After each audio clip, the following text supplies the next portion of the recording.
আসসালামু আলাইকুম বন্ধুরা, আপনারা দেখি বুঝতেই পারছেন আমি কোথায় আছি। আমি আছি একটা মিছিলে। এই মিছিলটি তালতলা বাজারের ইয়াং জেনারেশনের পক্ষ থেকে মিছিলটি বের করা হয়েছে ফিলিস্তিনের পক্ষে। আপনারা জানেন ফিলিস্তিনের উপরে কি নির্মম নির্যাতন হচ্ছে, সেই উদ্যোগে এই মিছিলটি বের করা হয়েছে।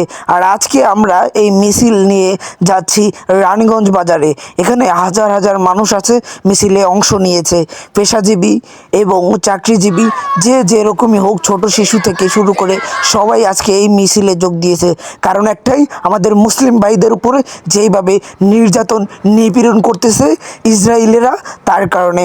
আর আমরা এখন চলে আসছি রানীগঞ্জ বাজারে। দেখতেই পাচ্ছেন মানুষ আর মানুষ। এখন আপনাদের মাঝে বক্তব্য দিবেন আমার প্রিয় ওস্তাদ এবং বরহাউদ্দিন জামাত ইসলামের আমির মাকসুদুর রহমান সাহেব। চলবে দুর্নীতি স্বজনপ্রীতির বিরুদ্ধে আমাদের জিহাদ চলবে। যেখানে অন্যায় সেখানে আমরা রুখে দাঁড়াবো। অপরাধীদের পিঠ দাঁত ভেঙে ফেলবো। দুনিয়ার কোথাও যেন অপরাধীরা তাদের হাত সম্প্রসারণ করতে না পারে, হাত ভেঙে দেব। আজকে মুসলমানরা যদি যার যার জায়গা থেকে যদি দাঁড়িয়ে যায়, তাহলে অপরাধীরা পালানোর জায়গা পাবে না। গোটা দুনিয়ার মুসলমানরা যদি আজকে ফিটি মারে, তাহলে ইসরায়েলিরা বেঁচে যাবে। তারা বেঁচে গিয়ে প্রশান্তি জগতে পারবে।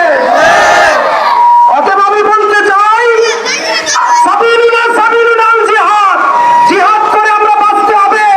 জিহাদ করতে হবে অন্যায়, অশান্তি, দুর্নীতি, কদাচারের বিরুদ্ধে। ধন্যবাদ সবাইকে। আজকের জন্য এখানেই বিদায়। সবাই ভালো থাকবে।